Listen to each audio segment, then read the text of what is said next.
My name is Molly, and I'm a 38-year-old office worker. Today is my youngest brother Ryan's wedding. When I arrived at the reception hall and looked at the seating chart handed to me by the staff, I saw that my seat was the farthest from the main table, near the entrance door. To top it off, while the other tables had 5 people each, for some reason, I was the only one at my table. The title next to my name on the seating chart read, Lonely Sister Who Graduated from a Bottom-Tier High School, which left me speechless. Other attendees who received the seating chart were glancing at me in surprise, with most of them widening their eyes. But to be honest, I wasn't that shocked. Well, knowing that bride, this isn't too surprising. I muttered as I sat down, recalling the first time I met the bride, Amy. It was about 6 months ago when I first met Amy, the bride and today's star. Ryan, who lived in a different apartment in the same complex, sent me a message, looking a bit embarrassed. Can you make some time on your next day off? There's someone I want you to meet. I'm free, but are you sure you're okay, Ryan? I couldn't help but ask. Because Ryan's job is in the NICU, which means he's a doctor in the neonatal intensive care unit. He treats babies born prematurely, babies born small, babies needing help beyond spontaneous breathing, and babies born with illnesses. The NICU is a place where lives are saved 24/7, 365 days a year. So even if he has a scheduled day off, it's common for him to cancel it if there's an emergency or if the condition of a baby he's caring for suddenly changes. Most family members, close friends, and healthcare professionals understand this situation. However, some of Ryan's past girlfriends would get angry every time he was called to the hospital, saying things like, "You don't treat me special," or the classic, "What's more important, your job or me?" This often led to the relationship falling Apart. so Ryan usually ends up breaking up with them. Even though he's my real brother, he's a high-spec guy, tall, high income, and reasonably handsome. It's not uncommon for women who regret losing him to contact me day and night, asking me to tell Ryan to reconsider, or even showing up at my workplace. Ah, sure, I've caused you trouble in the past, but I think this time it'll be fine. She's a really wonderful woman. Well, I'll trust your judgment this time, Ryan. So, where should we meet? We decided to meet at the tea lounge of a hotel near the next station the following weekend. On that rainy day, I finished some errands and headed to the hotel lounge. It wasn't raining heavily when I got off the train, so I walked to the hotel, but it started pouring halfway there, and by the time I reached the entrance, my shoulders and skirt hem were wet. I still have some time, so maybe I'll freshen up in the restroom. I thought as I headed to the restroom and touched up my makeup in an empty powder room. Since it was the weekend, the restroom was fairly crowded with women who seemed to be there for arranged marriage meetings or wedding receptions. I heard a woman who was touching up her makeup behind me talking to a friend she had apparently run into. I wasn't eavesdropping, but their voices were so loud that they drowned out the softly playing classical music, and it was impossible not to hear every word of their conversation. It seemed they were friends who had graduated from a school where students automatically advanced to the next grade, one of whom had married a doctor she met at a mixer and was now enjoying her life as a high-profile wife. But it was tough at first. He said he wanted to be a doctor, inspired by TV series about rural healthcare, and I almost ended up in the middle of nowhere. No way. That's like fraud. So what did you do? What else could I do? I told him, if you take me to such a place, I'll leave you, and you'll have to pay a hefty alimony. That made his parents turn pale. They put their house up as collateral for his tuition loans to make him a doctor? No way they'd allow that. I see. But my boyfriend might have that risk too. He's currently working in the NICU, so we can hardly go on dates. Hearing that, my ears perked up. There are many NICU doctors in the world. And surely, there are single NICU doctors too. But how many single NICU doctors are meeting their girlfriend at this hotel today? So, does that mean the woman talking loudly behind me is Ryan's girlfriend? Pretending to take my time with my makeup, I continued listening to their conversation. Apparently, this woman, who was likely Ryan's girlfriend, had another boyfriend. This other guy was incredibly handsome but completely broke. Essentially a freeloader. He was the perfect accessory for clubs and cafes, drawing envious looks from other women, but she didn't have the time or money to support him forever. So she was planning to cut ties with the super handsome guy and settle down with a high-spec doctor boyfriend. Seriously. Does that mean you're meeting him here today? Exactly. That's why I wore this girly dress. Those science guys are suckers for the typical princess type. Seeing them leave, I glanced at them in the mirror. One had soft, curly hair and wore a cute lace dress. So I'll be having lunch with her. I felt a heavy sense of dread, but there was no avoiding it. 5 minutes later, while I was drinking coffee in the designated lounge, Ryan arrived with a woman. Smiling sweetly behind Ryan is indeed the woman in the cute lace dress from earlier. Even though I was prepared for this, I still felt a bit disheartened inside. But unaware of my feelings, Ryan introduced her as his girlfriend, Amy. Nice to meet you. Ryan always brags about you, so I'm happy to finally meet you. Amy greeted me, but all I could muster was a strained smile. Actually, I've made a reservation at the French restaurant upstairs. I thought we could have lunch and chat. Oh, French cuisine? That's unusual. Yeah, but when I consulted Amy about today, she said I think French cuisine would be better for Molly. Amy, standing next to Ryan and smiling, casually said to me, I thought Italian or Chinese might be too heavy for someone your age. "Oh, so now women in their late 30s can't handle their favorite food?" Interesting. But I thought it would be embarrassing to lose my cool, so I smiled and let it slide as we headed to the restaurant. When we were shown to the private room Amy had reserved, Ryan started to explain how they met in more detail. According to him, they met at a mixer event where all the men were young doctors. Oh, all the men were doctors? So what kind of women were there? Before Ryan could answer, Amy, with a smug look, replied, Of course, only ladies from good families were there.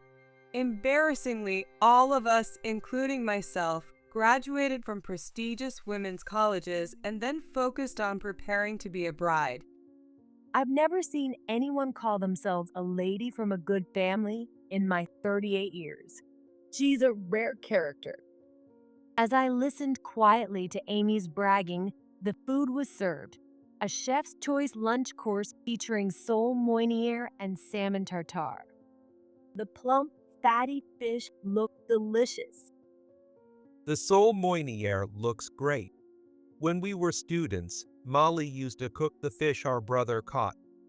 Ryan, who prefers fish over meat, seemed happy as he ate.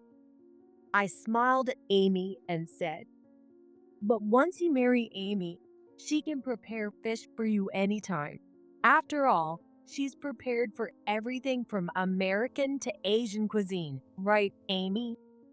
Amy's eyebrow twitched nervously at my comment. I bet this Amy rarely cooks.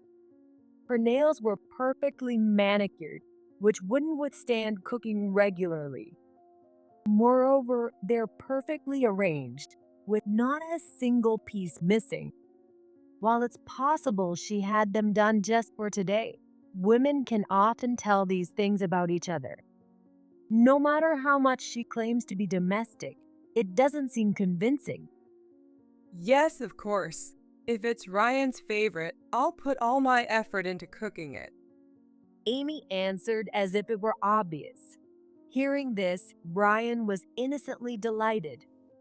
After that, while Ryan was carefree, the subtle rivalry between Amy and me continued under the surface. Shortly after that lunch, Ryan proposed to Amy. Then came the busy days of meeting each other's families and searching for a wedding venue. At the family meeting, my other brothers, James and Luke, who are twins, also attended. James and Luke, 2 years younger than me, are both still single but quite popular. They live not far from the apartment complex where Ryan and I live, but we're all usually busy with work and don't get to meet often. So, after the meeting, I asked them to stop by my apartment. James and Luke sat heavily on the living room sofa, looking exasperated, and began sharing their impressions of Amy's family. That was a no-go. Ryan really has no eye for people. Totally. And it's beyond a joke. Do you think so too? Actually, before today, we met once and something like this happened. I told him everything about the incident at the hotel. I just had a bad feeling, but I thought maybe it was just my mother-in-law syndrome talking. James and Luke both chimed in. Mother-in-law syndrome is when you go out of your way to find faults, right? That's not it. Amy's flaws are just too obvious. Yeah. Today, when she told us, if I'd known your brothers were this great, I might have broken up with Ryan, it gave me goosebumps. They also shared what Amy said while I was talking to her parents. Ryan's apartment is in the same complex as his sister's, right? No offense, but even though she raised you, she's still single. If she stays close by, I'm worried she'll end up needing care from us in the near future. It's true our parents died in a tragic accident long ago, and I took on the role of a parent, but I've never expected gratitude or financial support.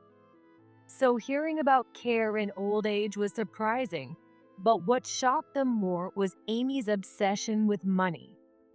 During their conversation, she sized up their watch brands and cars, and when they told her, her eyes practically turned into dollar signs. All we could do was sigh. James and Luke also had issues with Amy's parents. While they seemed like decent people when I talked to them, James and Luke felt they were not good people, but not bad people. Amy's parents didn't scold her for talking about money all the time. They just smiled. Amy bragged about how many high-end jewelry pieces and trips to see the aurora her boyfriends gave her, and her parents seemed proud of her. They pointed out that even in such moments, Amy's parents had an air of, "Isn't our daughter amazing for making men fall for her?" And they were fed up with it. It's like parent, like child. Our consensus was that breaking off the engagement was the only option, but Ryan was still infatuated with Amy. Ryan's an adult, and even if we think his choice is questionable, we shouldn't outright oppose him. True. If what Molly heard about the freeloader boyfriend is true, there might still be room for discussion. No, I don't think so. People like her are good at maneuvering, and she's probably already cut ties with him. We looked at each other and sighed in frustration and helplessness. Amy took the lead in planning the wedding, and finally, the big day arrived. All we could do now was hope for Ryan's happiness. Just when we were thinking that, Amy's declaration of war came in the form of the seating chart title and placing me alone at the least important seat. As I glanced at James and Luke in the groom's family seats, both of them were red-faced with anger. We couldn't cause a scene now, so I quickly messaged them. Please don't make a fuss until the reception is over. They reluctantly nodded in acknowledgement. I felt relieved. The lights dimmed, and to the cue from the MC, Ryan and Amy entered the room to the music. Amy walked past me, so it seemed Ryan didn't see me. But when Amy and I made eye contact, she had a smug look on her face that matched a hump sound perfectly as she passed by. The wedding reception proceeded with the introductions, toasts, and cake cutting without a hitch. When the meal started, the atmosphere was lively and cheerful. I, however, sat silently, unable to talk to anyone at other tables. I had no choice but to quietly focus on my meal. After the speeches, as Ryan and Amy left for a costume change, Ryan finally noticed me sitting alone at the far end. He frowned and gave Amy a sharp look. I quickly waved him off to leave. Let's not make a scene now that we're halfway through, I thought, sweating nervously. A staff member brought me another glass of champagne. In the past, family members would go around pouring drinks, but now it's mainly done by staff. For me right now, it's a relief not to have to go around greeting people and facing a barrage of questions about the title on the seating chart and how I've been treated. However, I couldn't ignore greeting the guests of honor and those who gave the toasts. With that thought, I reluctantly stood up and headed to the guest of honor's table. The guest of honor on Ryan's side was Charles, a respected physician and a senior graduate from the same university as Ryan. Recently, he was featured in a popular TV documentary, increasing his public recognition. After his speech, not only Ryan's medical colleagues, but also guests from Amy's side were eager to take photos with him. I approached Charles to thank him and pour him a beer when Ryan and Amy returned from their costume change and started making rounds, arriving at the adjacent table for the bride's guests of honor. Noticing them, Charles urged me to sit in his wife's seat and, speaking loudly enough for the neighboring table to hear, had the staff fill a glass to the brim with beer. It's been 5 years already. Time flies. You were a great help back then, and I've been meaning to thank you today. This caught the attention of Amy's father, who asked Charles. Do you know the groom's sister? Charles explained to him. Yes, Molly here is a top employee at a construction company renowned for building medical facilities. She's a tremendous ally when my former students' hospitals need rebuilding. Before Amy's father could respond, Amy interjected angrily. That's impossible. She's just a high school graduate working as a clerk. Amy pointed at me and declared. The room fell completely silent in the face of her outburst, with only the background music audible. Everyone present was watching us with bated breath. But Amy, oblivious to the tension, laughed loudly. Ryan and his brothers are all elites, but this woman is at the bottom. I couldn't stand the thought of her acting superior just because she's the sister. I had to put her in her place. Before Amy could finish her laugh, Charles stood up and, looking straight at Amy, asked, Put her in her place? So you labeled her as lonely sister who graduated from a bottom-tier high school on the seating chart and placed her at the farthest table alone? His calm yet resonant voice was filled with anger. Hearing Charles, Ryan turned sharply to Amy and demanded in a stern voice, Is what Charles said true? Did you do this to my sister? Amy froze momentarily, stunned by Ryan's uncharacteristically harsh tone and expression, then quickly retorted. So what if it's true? You two are trying to polish her image, but it's all a sham. Ryan's face grew even sterner as he yelled at Amy. Who are you calling a bottom-tier high school graduate? My sister graduated from a university ranked higher than mine. You idiot. While the ranking might be debatable, I am indeed a university graduate. However, Amy's claim of me being a high school graduate clerk was not a complete fabrication. Our parents, who had worked as a head chef and a waitress at a classic restaurant, tragically passed away in an accident shortly after opening their own restaurant when I started university. To make matters worse, our savings were nearly depleted because our parents had used them for startup funds, and due to missing payments after switching their pension plan, my younger brothers couldn't receive their survivor benefits. The insurance payout from the other party in the accident had to be used to cover the closure of the newly opened store and loan repayments, leaving my siblings and me in immediate financial distress. I dropped out of college to support my siblings by working as a clerk at a local construction company. Over the next 7 years, James and Luke managed to graduate from college through scholarships and part-time jobs.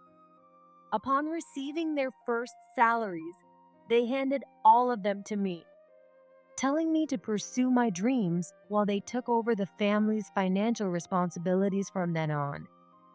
So, I studied hard with Ryan and transferred to a technical institute when he started university. I considered going back to university, but taking my age and the gap in my education into account, I decided to gain specialized skills at a technical institute instead. Thanks to the guidance of colleagues and superiors at the construction company, I managed to graduate. In my case, because I wanted to transfer to a department that didn't depend on my high school major, there were few technical colleges that would accept me. After entering institute, I lived apart from my brothers, surrounded by classmates about 5 years younger than me. I pushed myself to catch up on math and physics, cutting down on sleep and studying hard. As a result, I achieved top-class grades and, with encouragement from those around me, decided to transfer to a university to gain more advanced knowledge and skills. With continued effort, I was able to join the construction company where I now work. Ryan, now with a furious expression, along with James and Luke, who had come over, took turns explaining this to Amy.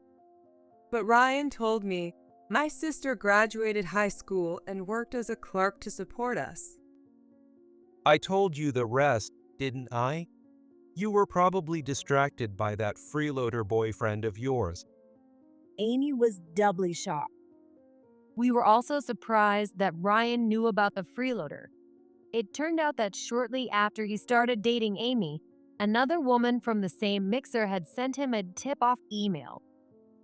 At that time, I thought the woman was just dissing Amy to promote herself, and I figured everyone has some dirt at our age, so I ignored it. But now, knowing the whole story, everything had changed. I can't understand you at all. You're delusional. There's no way I can live with someone like you as my wife. I can't even see you as a fellow human being anymore. You're on the same level as a cockroach. Ryan's words cut through Amy. The guests who witnessed the exchange also started mocking her, saying things like, "Unbelievable," and "How shameless can you be?" I'm very displeased to be associated with such shameless people. I'm leaving. The president, the guest of honor on Amy's side, stood up and said so, and following his lead, the guests began to leave one by one. Such disgraceful parenting. How shameful. Some muttered loudly as they left, causing Amy's family to turn pale. After that, we thanked the staff for managing the chaotic situation, and my siblings and I, along with the guests on the groom's side, left. Encouraged by Charles and others, Ryan went on to drink with friends and colleagues until morning at the now canceled second reception venue. Amy's side tried to contact Ryan and us siblings with numerous calls and messages, but we ignored them on the advice of James's friend, who had become Ryan's impromptu lawyer at the wedding. After discussions, it was decided that Amy's side would cover all the wedding and honeymoon costs, and the engagement was broken off without any compensation from either side. The damage was minimal, and now I can forget it ever happened. Ryan said. However, according to the lawyer, Amy's side faced severe consequences. Her father, who angered the president, made a major mistake in his attempt to make amends and was transferred to a remote area. Amy, who had bragged about being a winner, couldn't stand the gossip and followed her father with her mother to his new location. As for me, I became busier than ever, taking on a hospital reconstruction project brought to me by Charles. Work will be my partner for now, but I'm looking forward to it.